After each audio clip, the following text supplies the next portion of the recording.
My poor ex. What is this stray doing at my wedding?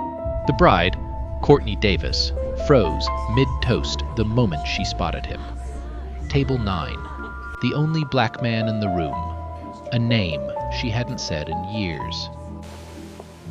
You crawl in here like some lost dog, hoping for scraps.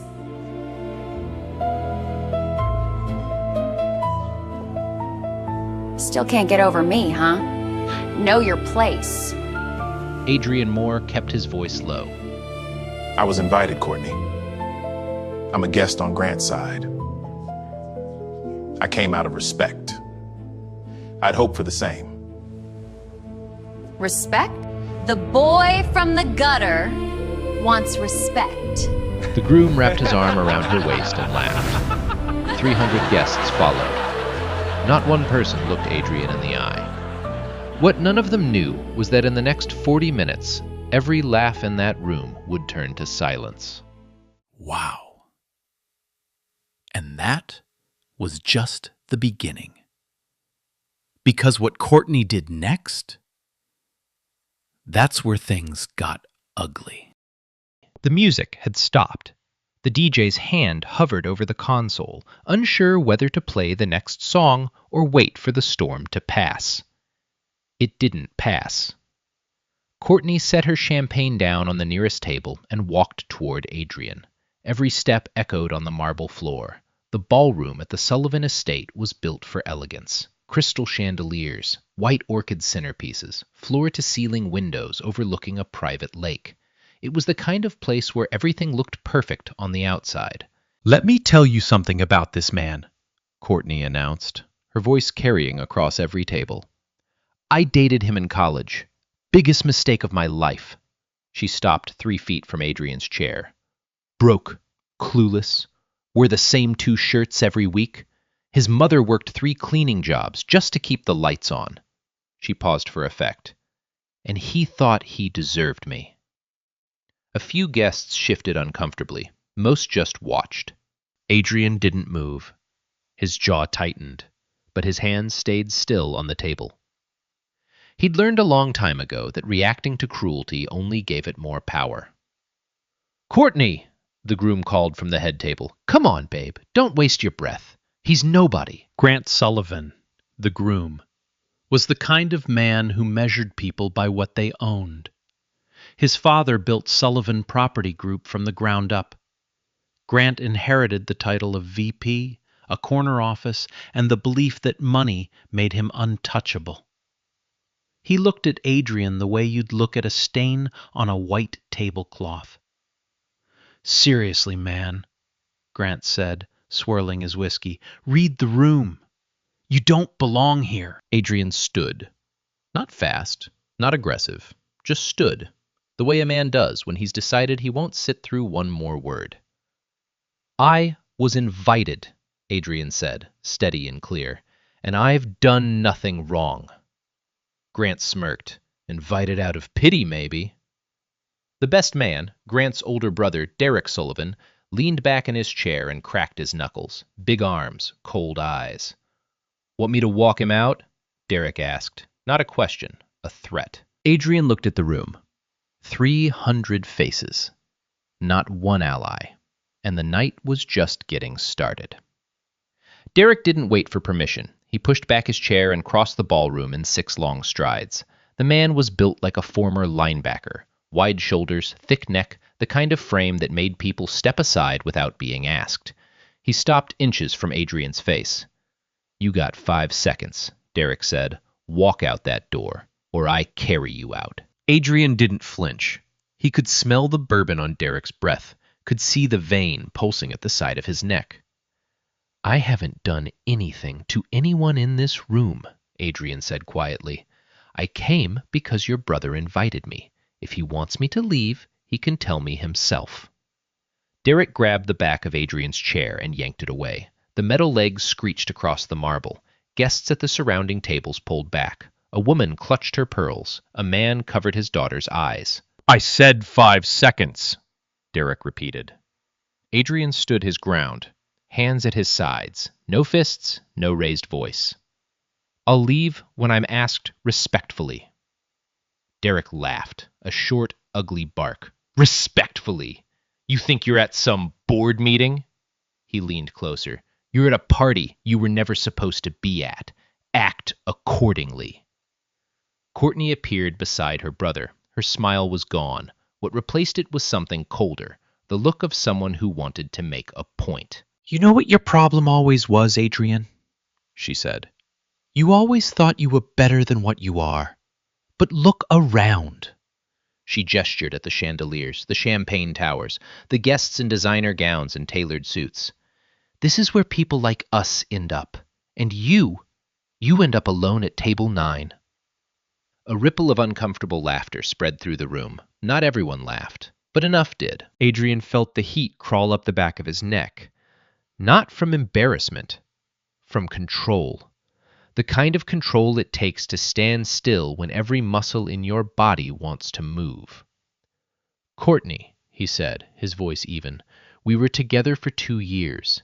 I never once disrespected you. I'm asking you to return that courtesy. Courtesy? Courtney stepped back and placed a hand over her chest in mock surprise. You want courtesy? From me? You showed up to my wedding.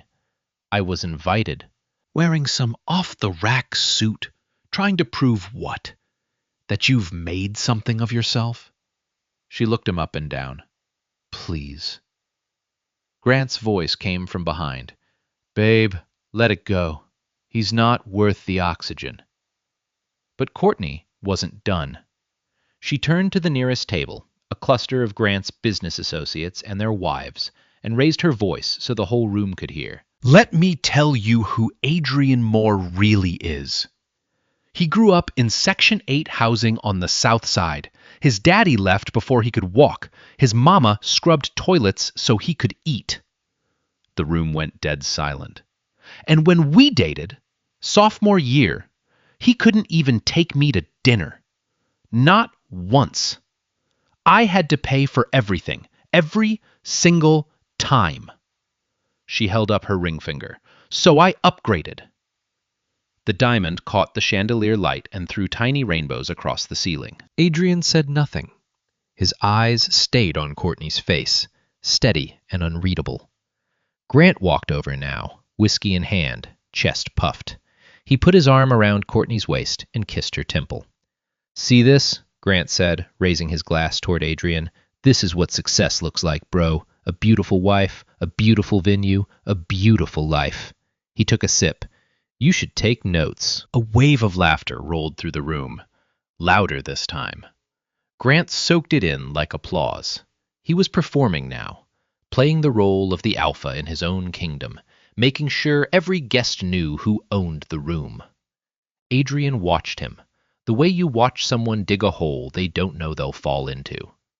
Derek moved closer again. This time he put his hand on Adrian's shoulder, not gently. Last chance, Derek said. Out the door. Now. An older woman at table 3, silver hair, pearl earrings, clearly someone's grandmother, looked away. She folded her napkin carefully and placed it on her plate. She didn't say a word. A young couple at table 12 whispered to each other. The woman shook her head slightly. The man looked at his shoes. A bartender at the back wiped the same glass 3 times without looking up. He'd seen this before. Not at weddings, but in bars. The moment when a room picks a side, and the losing side has no one. No one moved. That silence, thick, humid, suffocating, was louder than anything Courtney had said. Because silence in a room full of people isn't neutral. It's a vote. And every person in that ballroom had just voted. Adrian looked at Derek's hand on his shoulder, then at Grant, then at Courtney. You done? Adrian asked. Courtney blinked. Excuse me? Are you done? Because I've listened to every word. I haven't interrupted. I haven't raised my voice. I haven't insulted anyone in this room. He paused. Can you say the same? For a half second, something flickered across Courtney's face. It wasn't guilt. Not yet. It was surprise. The surprise of someone who expected their target to crumble and instead found concrete. Grant stepped forward. Who do you think you're talking to? You're a guest in my house. My wedding, my rules. Your guest, Adrian repeated.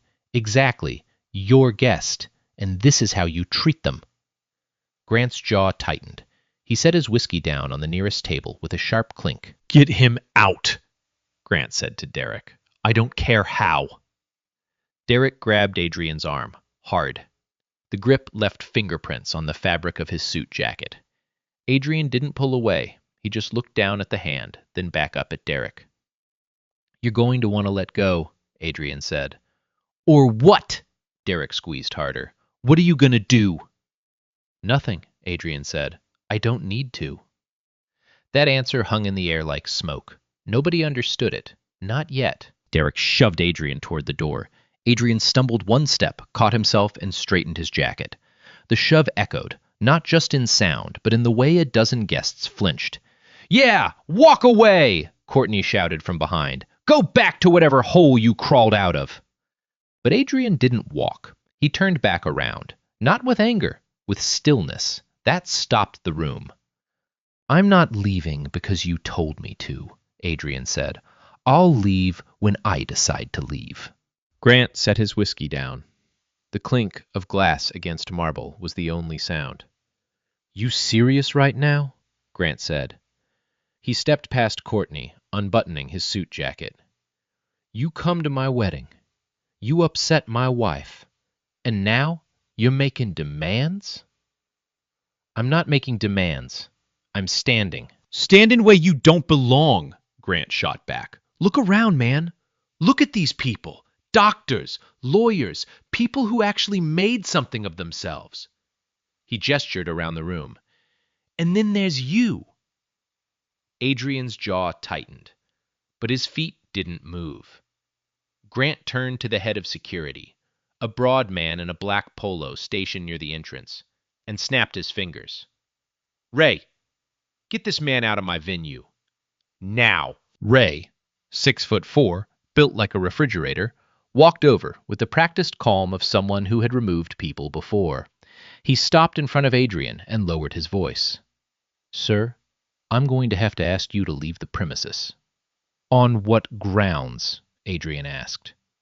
Ray hesitated. He looked back at Grant. On the grounds that the host wants you gone, Grant said loudly. What other grounds do you need? Adrian looked at Ray. I haven't raised my voice. I haven't touched anyone. I haven't broken a single rule. You know that. Ray knew it. His eyes said so, but his paycheck said something else. Sir, please, Ray said quietly. Don't make this harder. Adrian nodded slowly, not in agreement, in understanding. He understood exactly what was happening and who held the leash. Courtney wasn't done. She walked back toward Adrian, heels clicking like a countdown. You want to know the real reason I left you? She said. The room leaned in. It wasn't just the money. It wasn't just the clothes or the apartment with roaches. She stopped, close enough for only him to hear, but she said it loud enough for everyone. It was because being with you embarrassed me. Walking next to you embarrassed me. Introducing you to my friends? I couldn't. I literally could not bring myself to say, this is my boyfriend. Because what would they think? Her voice cracked. Not from sadness, but from the performance of cruelty she had rehearsed in her own head for years. You were beneath me then, and you're beneath me now.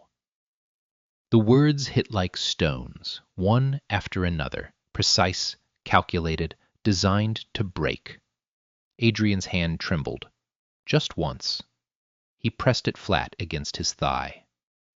Are you finished? He asked. Oh, I'm just getting started, baby. Courtney smiled. Tell them about your mother. Tell them how she used to beg the landlord for extra time on rent. Tell them how she cried at the kitchen table every night. Don't. One word. Low. final. The entire room felt the shift. Adrian's voice hadn't gotten louder, it had gotten heavier. Courtney blinked. For the first time, she felt something she hadn't expected, the edge of a line she shouldn't cross. But Grant didn't feel it. Oh, did we hit a nerve? Grant laughed. He looked around at his guests. Ladies and gentlemen, apparently we're not allowed to talk about Mommy. A few scattered laughs, weaker this time. The energy was shifting. Some guests looked down at their plates. A woman near the back quietly picked up her purse. But nobody left. Nobody spoke. The photographer, a young woman with a camera slung around her neck, lowered her lens. She hadn't taken a shot in 5 minutes. She stood near the far wall, fingers tight around the strap, watching the scene with the expression of someone who would remember this night long after the album was delivered. The DJ had killed the music without being told. The speakers hummed with dead air. Even he knew this wasn't the kind of moment you put a soundtrack to. Derek cracked his neck and moved toward Adrian again. All right, show's over. You had your moment. Time to go. Adrian looked at Derek, then at Grant, then at Courtney. Something behind his eyes settled, the way water settles before it freezes. You're right, Adrian said calmly. The show is over. He turned and walked toward the exit. No stumble this time, no hesitation. Each step measured, deliberate, unhurried, the kind of walk that said, this isn't retreat, this is a decision. Courtney grabbed Grant's arm and whispered something. Grant grinned and raised his glass. "A toast," Grant announced, "to marrying up." The room erupted. Glasses clinked. Music started again. The party moved on, as if Adrian Moore had never existed. But Adrian hadn't left the building. He stopped just inside the lobby. The marble floor stretched out beneath fluorescent light, and the muffled bass of the reception thumped through the walls behind him. He reached into his jacket pocket, pulled out his phone, and made a single call. "It's me," he said. "Bring the cars around. All 3.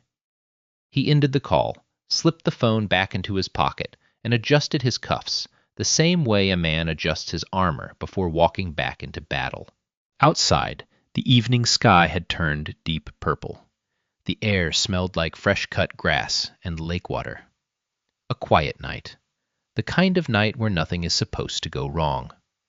3 black SUVs rolled through the estate gates, headlights cutting through the dusk, and lined up at the main entrance, engines running, doors still closed. The valet stared. The security guard at the front gate reached for his radio. Inside the ballroom, no one noticed. They were too busy celebrating. They had no idea what was coming. Because Adrian, he made one phone call, and that changed everything. Adrian stood in the lobby, with his phone still warm in his hand. Behind the double doors, the music had picked up again, a Sinatra classic, the kind of song people slow dance to at weddings while pretending the world is perfect. He could still hear the laughter. Not all of it was aimed at him, but enough was. The kind of laughter that doesn't fade, the kind that burrows into your chest and builds a nest there. Adrian loosened his tie. Just slightly. He closed his eyes and took one breath. Then another. He wasn't shaking anymore. Whatever storm had been building inside him, he'd sealed it shut. For now. The lobby doors swung open. Ray, the head of security, stepped out. His face had changed, softer now, almost apologetic. "Hey, man," Ray said, low enough that no one else could hear. "Look, I know that was messed up in there. I do. But I need you to leave the property. Mr. Sullivan wants you gone." Adrian opened his eyes. "You saw what happened." "I did." "And?" Ray exhaled through his nose. He looked at the floor. "And I got 2 kids at home, and a mortgage I can't miss. I'm sorry." There it was.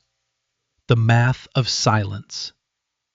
Everyone in that ballroom had their own version of it, their own reason for looking away, their own excuse for not speaking.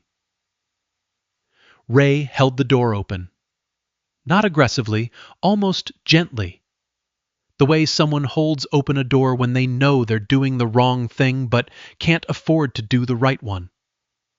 Adrian didn't argue. He stepped toward the exit. But before he could reach it, the door burst open from the other side. Grant's best man, a tall, ruddy-faced man named Bryce Coleman, walked in with his phone to his ear. "Yeah, he's still here," Bryce said into the phone. He looked at Adrian like something stuck to the bottom of the shoe. "No, I'll handle it." Bryce ended the call and squared up to Adrian. "Grant says if you're not off the property in 2 minutes, we're calling the cops." He smiled, the thin, practiced smile of a man who had never been told no. "And trust me, buddy, when they show up and see you standing in a place like this, they're not going to ask questions." The threat was specific, calculated. It didn't need to be explained. Adrian felt the weight of it settle on his shoulders. Not because it was new, but because it was familiar. He'd felt that same weight in college hallways, in job interviews, in rooms where he was the only one who looked like him. "You're threatening to call the police," Adrian said flatly, "on a man standing in a lobby." "I'm protecting the groom's property," Bryce said. "You're trespassing." "I was invited. Invitation's been revoked." Bryce pulled out his phone again. 1 minute, 50 seconds. Ray shifted uncomfortably behind them. He looked at Adrian, then at Bryce, then at the floor again. Adrian turned to Ray. "You're just going to stand there?" Ray said nothing. His jaw worked back and forth like he was chewing on words he couldn't swallow. Adrian nodded. Message received. He walked toward the main entrance. Through the glass doors, he could see the 3 black SUVs parked in a perfect line. Headlights off now. Engines idling. Dark windows reflecting the last stripe of sunset. But Adrian didn't go to them. Not yet. Instead, he sat down on a bench just outside the entrance, hands on his knees, back straight, facing the parking lot.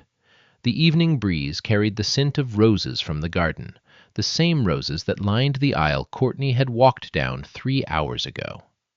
Bryce followed him out. "What are you doing? I said leave." "I'm outside the building," Adrian said, "on a bench, in a parking lot." "You're on Sullivan property." "It's a rented venue, Bryce, not his kingdom." Adrian looked up. "And the last time I checked, sitting on a bench isn't a crime." Bryce's face went red. He wasn't used to calm. He was used to people folding. "Fine," Bryce said, pulling up his phone. "I'm calling." "Go ahead." Bryce dialed. Adrian watched him do it. No panic, no plea, just watched. The way a man watches a child throw a tantrum they'll regret. Inside the ballroom, the celebration continued. Courtney was dancing with her father. Grant was doing shots with his college buddies at the bar. Someone had started a conga line. The photographer was capturing every smile, every embrace, every carefully curated moment of joy. Nobody mentioned Adrian. Nobody asked where he went. Nobody said, "Hey, maybe that was too far." He had been erased. At table 3, the older woman with silver hair, the one who had looked away, excused herself to the restroom. On her way out, she passed through the lobby. She saw the empty chair where Adrian had sat. She paused for a moment, her lips parted, like she wanted to say something to someone. But there was no one to say it to. So she smoothed her dress and kept walking. At table 12, the young couple who had whispered to each other sat in silence. The woman stirred her drink. The man stared at the centerpiece. Neither of them was smiling. The woman leaned over and whispered, "That was wrong." The man nodded. But neither of them moved. Neither of them stood. Knowing something is wrong and doing something about it are 2 very different things. The guilt was there. It just wasn't loud enough yet. Back outside, Adrian sat motionless on the bench. The SUVs hummed behind him, like sleeping giants. His phone buzzed. A text from a number saved as Nora. "Everything okay? You've been quiet." Adrian typed back, "Handled. Be there in 20. He didn't explain what handled meant. He didn't need to. Bryce came back through the glass doors. His expression had changed. Less aggressive, more confused. "Cops said they won't come unless there's an actual disturbance," Bryce said. "Something about it being a civil matter." Adrian almost smiled. Almost. "Imagine that," he said. Bryce stared at him. For the first time, something that looked like doubt crossed his face. Not guilt. Men like Bryce didn't do guilt easily. But doubt. The faint, uncomfortable feeling that maybe he'd picked the wrong side. "Who are you?" Bryce asked. Adrian looked at him. "Tonight? I'm just a guest at a wedding." "No," Bryce said. "I mean, who are you really? Because nobody sits through what you just sat through and stays this calm unless they know something the rest of us don't." Adrian said nothing. He just looked at the SUVs. Bryce followed his gaze. 3 identical vehicles, blacked-out windows, government-grade tinting, the kind of cars that don't belong at a wedding unless someone very important is inside them, or waiting to step out. "Whose cars are those?" Bryce asked. Adrian stood up, brushed off his jacket, straightened his tie. "You'll find out soon enough," he said. He pulled out his phone one more time and sent a single text. "Come inside. All of you." The doors of the first SUV opened. The first door opened. A woman stepped out, mid-30s, sharp black blazer, hair pulled into a tight bun. She carried a leather portfolio under one arm and a phone in the other. She walked like someone whose calendar was booked 6 months in advance. Her name was Nora Ellison, Chief Operating Officer of Pinnacle Ventures. The second SUV opened. 2 men in dark suits emerged. One carried a briefcase. The other had an earpiece. They flanked the vehicle like sentries. The third SUV opened last. A man in his 50s, salt and pepper beard, reading glasses tucked into his breast pocket, stepped onto the gravel. He looked around the estate, nodded once, and buttoned his jacket. His name was Gerald Whitmore, Senior Legal Counsel. 30 years of corporate law. The kind of man whose presence in a room made other lawyers go quiet. Bryce stood frozen at the entrance. His phone hung limply in his hand. His mouth moved, but no words came out. Nora approached Adrian first. She didn't shake his hand. She didn't need to. They'd worked together for 6 years. "How bad?" she asked. "Bad enough," Adrian said. Nora glanced at the ballroom doors. The muffled sound of music and laughter leaked through. She looked back at Adrian. "You want the full team in there?" "Yes." "All files?" "Everything on Sullivan Property Group. Every document. Every number." Nora opened her portfolio and handed Adrian a folder. He didn't open it. He already knew what was inside. Gerald stepped forward. "Adrian, are you sure about this? Once we walk in there, there's no quiet version." Adrian looked at him. "Gerald, I sat in that room for 45 minutes. A woman I once cared about called me a stray. Her husband told me I don't belong. His brother put his hands on me, and 300 people watched it happen like it was entertainment." He paused. "There is no quiet version." Gerald nodded. He adjusted his glasses and picked up his briefcase. "Then let's go." The team moved toward the entrance. 5 people, 3 SUVs, 1 folder, and the kind of silence that comes before everything changes. Bryce pressed himself against the wall as they passed. His eyes were wide. He reached for his phone, probably to text Grant, but his hands were shaking too hard to type. Adrian stopped in front of him. "You gave me 2 minutes to leave," Adrian said. "I'm giving you a choice. Walk in there with us or stay out here. But either way, what happens next happens." Bryce didn't move. He didn't follow. He just stood there, watching 5 people walk into a wedding reception like they were walking into a courtroom. The ballroom doors opened. The music didn't stop right away. It took a few seconds. The DJ was mid-track, something upbeat, something with horns. But one by one, heads turned. First the tables near the door, then the middle rows, then the head table. Nora walked in first, then Gerald, then the 2 security personnel, and behind them, Adrian. Not the same Adrian who had been shoved toward the exit an hour ago. Same suit, same face, same man, but something had shifted. The way the room looked at him had changed, because the people standing behind him changed what he meant. Grant saw them first. His champagne glass stopped halfway to his lips. He squinted, trying to understand what he was seeing. Who are these people? Courtney turned. The color drained from her face in real time, like watching a photograph fade. Adrian? She whispered. Derek stood up from his chair. Instinct, muscle memory, protect the family. But Gerald raised one hand. Palm out, calm, unbothered, and Derek hesitated. Something about that hand said, don't. Adrian walked to the center of the dance floor, the same spot where Courtney had humiliated him. The same marble tiles, the same golden light from the chandeliers. But the dynamic was reversed. My name is Adrian Moore, he said. Not loud, not angry, just clear. And most of you in this room know me as the man who was just publicly humiliated at table 9. Silence. Complete. The air conditioning hummed. Someone's phone buzzed in a purse. That was it. What none of you know is that I'm the founder and CEO of Pinnacle Ventures.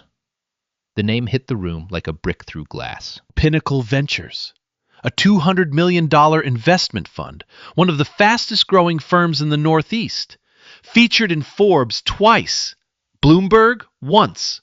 The kind of company that didn't chase money. Money chased it. Grant's face went white, because Grant knew the name. He knew it very well. Sullivan Property Group, his father's company, the company he was set to inherit, had been seeking investment from Pinnacle Ventures for the last 18 months, a deal worth $45 million, a deal that would fund their expansion into 3 new markets, a deal that sat on Adrian Moore's desk. No, Grant said, barely a whisper. No, that's not... Nora stepped forward and opened the portfolio. She held up a single document, a letter on Pinnacle Ventures letterhead, signed at the bottom by Adrian Moore, CEO. Mr. Sullivan, Nora said, her voice carrying the flat precision of someone who had delivered bad news professionally for over a decade. Pinnacle Ventures has been in active discussions with Sullivan Property Group regarding a $45 million investment package. As of tonight, that discussion is under formal review. Grant's glass slipped. Champagne splashed across his shoes. He didn't notice. You're him, Grant stammered. You're the guy from Pinnacle. Adrian didn't answer the question. He didn't need to. Gerald opened his briefcase and set 3 folders on the nearest table, each one stamped with the Pinnacle Ventures logo. What you're looking at, Gerald said, is a preliminary audit request for Sullivan Property Group, financial disclosures, partnership agreements, and internal communications, all subject to review before any investment proceeds. Grant looked at the folders like they were loaded weapons. This is my wedding, he said, his voice cracked. You can't do this at my wedding.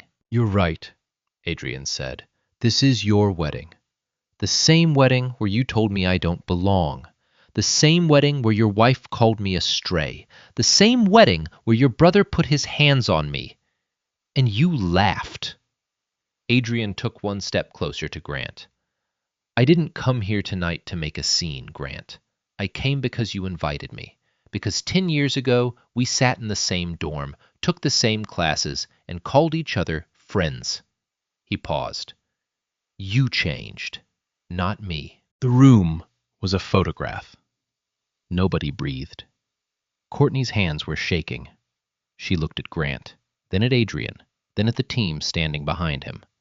The math was rewriting itself in her head. Every insult, every jab, every word she'd said in front of 300 people about the broke boy from the South Side. That broke boy owned the fund her husband was begging to invest in his company. Grant grabbed Courtney's wrist, not gently. "Did you know?" he hissed. "Did you know who he was?" Courtney yanked her arm free. "How would I know? We dated in college. He had nothing." "He had nothing?" Grant's voice rose. "He runs a $200 million fund, and you stood there and called him a stray, in front of his own COO, in front of his lawyer, in front of—" He couldn't finish. The sentence collapsed under its own weight. At the back of the room, a man in a gray suit pulled out his phone and started recording. Then another. Then 3 more. The blue glow of screens dotted the ballroom like fireflies. The moment was no longer private. It was evidence. The older woman at table 3, the one with silver hair, set her napkin down. This time she didn't look away. She looked directly at Adrian, and she nodded. Grant's mouth opened and closed, twice, 3 times, like a man drowning in a room full of air. "Adrian, listen." His voice had changed completely. The swagger was gone. The whiskey-smooth confidence had evaporated. What was left sounded like a man trying to negotiate with a hurricane. Let's talk about this. We can go somewhere private. Work this out."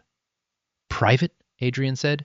"You didn't humiliate me in private, Grant. You did it right here, in front of every person in this room." Grant looked at his guests. The same faces that had laughed with him 5 minutes ago now stared at him with something between shock and judgment. The shift was visible, like watching a tide reverse. I didn't know," Grant said. "Didn't know what? That I was someone worth respecting?" Adrian let that sit. "Would it have mattered? If I wasn't the CEO of Pinnacle? If I was just Adrian Moore from the South Side with no money and no title?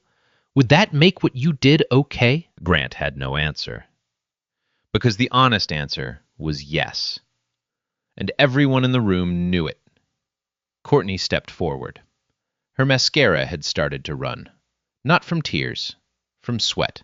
The hot, prickling sweat of someone watching their own choices collapse around them in real time. "Adrian, I was just... It was the champagne. I didn't mean..."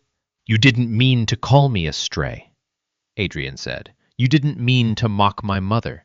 You didn't mean to tell 300 people I was born at the bottom and that's where I'd stay." Each sentence landed like a gavel. "You meant every word, Courtney. You meant it because you believed it. And the worst part isn't what you said. It's that you thought you'd never have to answer for it." Courtney's lip trembled. She reached for Grant's arm. He pulled away, not because he was angry at her, but because he was doing his own math. The kind of math that calculates how much a marriage costs when it just destroyed a $45 million deal. Derek stood up again, this time slower. The aggression was gone.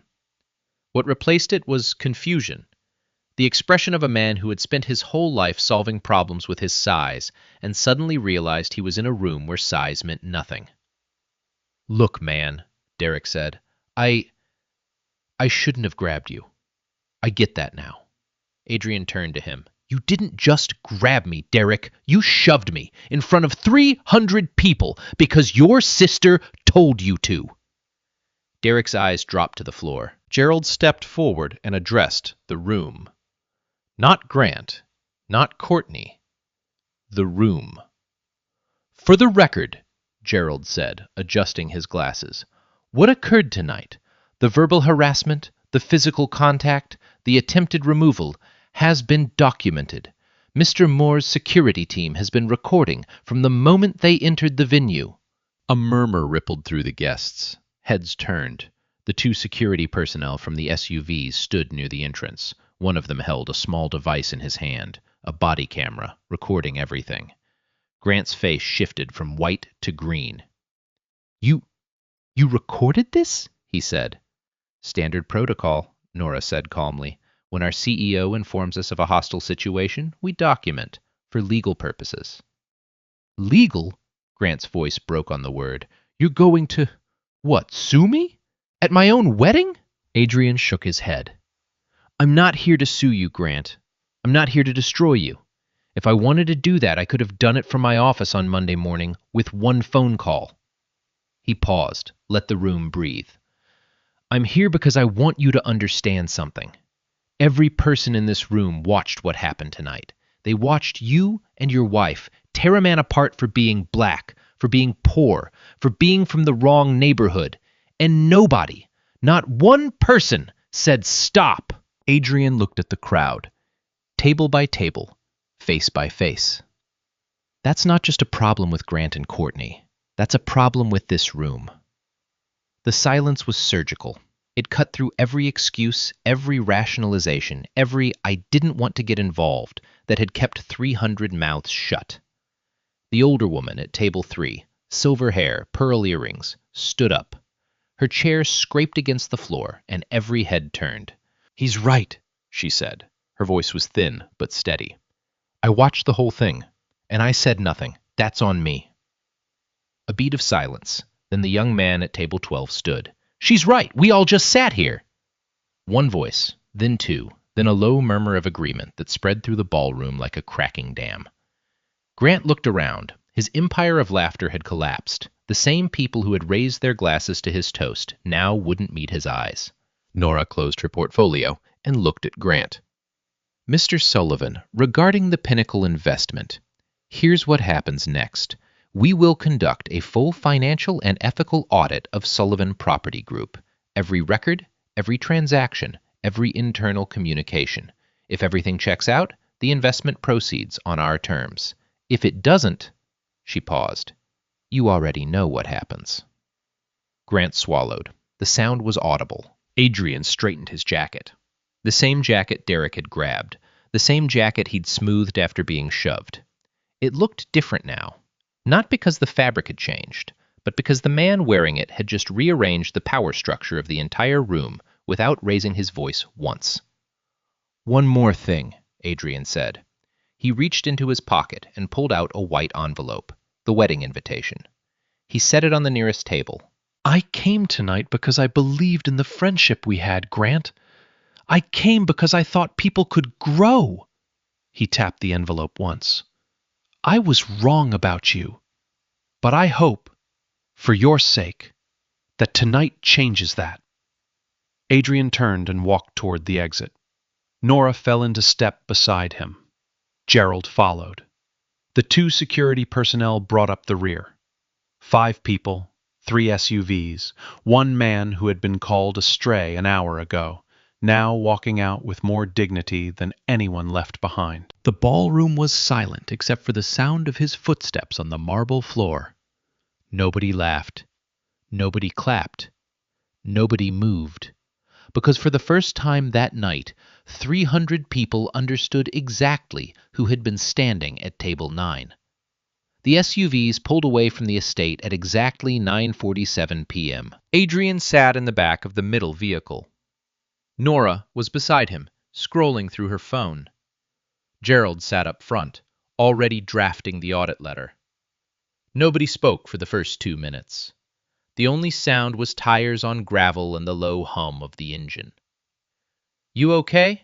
Nora asked without looking up. Adrian loosened his tie. I will be. She nodded. That was enough. Back inside the ballroom, the wedding was over, even if the music was still playing. Grant stood at the head table alone. His champagne sat untouched. His phone was in his hand, but he hadn't unlocked it. He just stared at it, like a man waiting for a call that would fix everything, knowing it wouldn't come. His father, Richard Sullivan, had already been told. The old man called from his lake house 12 minutes after Adrian's team walked out. The conversation lasted 90 seconds. You did what? Richard said. To whom? When Grant explained, the line went quiet. Then Richard said 5 words that would echo through every Sullivan family dinner for the next decade. "You may have destroyed us." Courtney had locked herself in the bridal suite. The $5,000 dress was crumpled on the bathroom floor. She sat on the edge of the bathtub, mascara streaking down her chin, replaying every word she'd said. Stray. Gutter. Know your place. She had said those things to a man whose signature could determine whether her husband's company survived the next fiscal quarter. But that wasn't the part that kept looping in her head. It was his face. The way he'd looked at her when she mentioned his mother. Not with anger. With something worse. Disappointment. She picked up her phone. Opened Adrian's contact. Still saved from college. Never deleted. She typed 3 words. "I'm so sorry." She stared at them for a long time. Then deleted them. Because she knew sorry wasn't enough. And she knew he knew it too. Derek sat in the parking lot in his truck, engine off, hands on the steering wheel. He kept looking at his right hand, the one that had grabbed Adrian's arm, the one that had shoved him. He thought about what Gerald had said. Documented, recorded, legal purposes. He thought about his 2 kids at home. His custody arrangement. What a harassment charge would do to his next hearing. And for the first time in his life, Derek Sullivan wished he had been the kind of man who stayed in his seat. The days that followed were surgical. Monday morning. Pinnacle Ventures issued a formal review notice to Sullivan Property Group. Every financial record from the past 5 years. Every partnership contract. Every internal email. The $45 million deal was frozen, not canceled, frozen. Which was worse because it meant Grant had to cooperate fully while knowing the outcome was no longer in his hands. By Wednesday, the story had leaked. Not from Adrian. From the guests. 300 people couldn't keep a secret. A local journalist picked it up, then a regional outlet. Then it was everywhere. The headline read, "Wedding humiliation goes wrong. Bride mocks ex. Turns out he's a $200 million CEO." The internet did what the internet does. Comments poured in by the thousands. Some angry, some sympathetic, most just stunned. Grant released a public statement through his lawyer. It was carefully worded, full of phrases like regrettable misunderstanding and taken out of context and committed to personal growth. Nobody believed it. Courtney deleted all her social media accounts within 48 hours. The memes were already circulating. Screenshots of her bridal photos next to the headline, parody videos, the kind of public accountability that no PR firm can undo. Adrian never made a statement. Not one interview. Not one post. His office released a single line.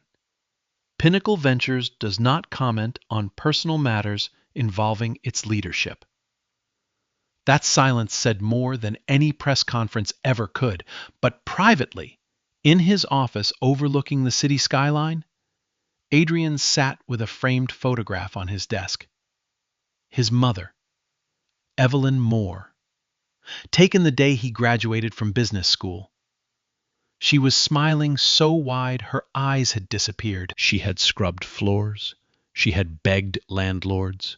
She had cried at the kitchen table. And she had raised a man who, when the whole room turned against him, didn't break. 6 months later, Sullivan Property Group passed the audit.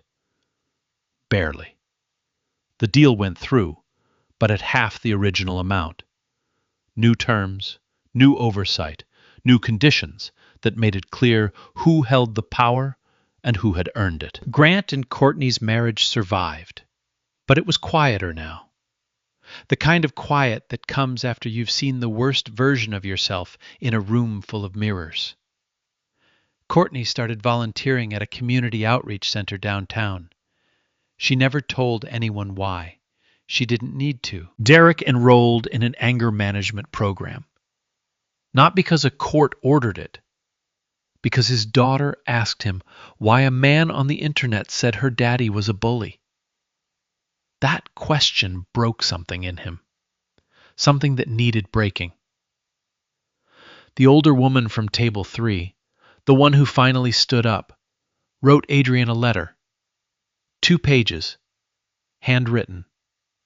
She apologized for her silence and thanked him for his grace.